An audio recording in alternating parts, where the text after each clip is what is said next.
first of all, we need to get less focused on either emissions targets or sort of output targets.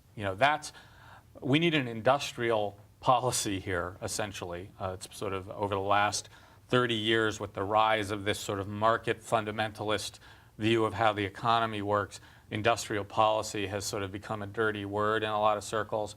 We do need an industrial policy when it comes to clean energy. But what we don't want is the sort of worst elements of industrial policy, which is sort of output targets and emissions targets, that kind of thing. What we need to do is we need to make very large, sustained, and consistent investments at every step of the innovation process, from basic science to research and development to demonstration to early stage deployment and commercialization.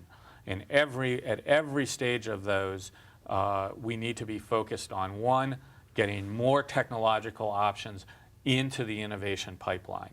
In other words, right now, and for sort of folks who follow climate policy, for instance, there's this sort of classic way for thinking about how we get to climate stabilization called the wedge theory. Mm-hmm. So there's all these sort of wedges of carbon, and a wedge is a gigaton of emissions reduction. And there's all of these wedges that we need to deploy.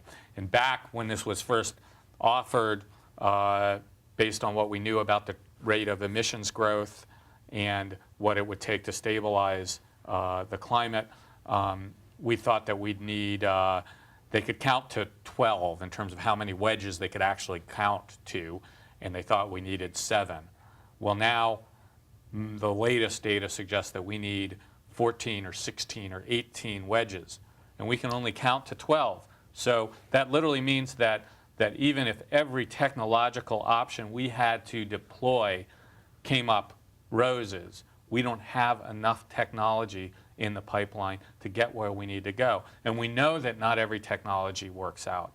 So we need to get more technological options into that innovation pipeline, and then we need to be very, very focused in spending a lot of money in early stage deployment and commercialization that is explicitly tied to driving down the actual production costs of those energy sources.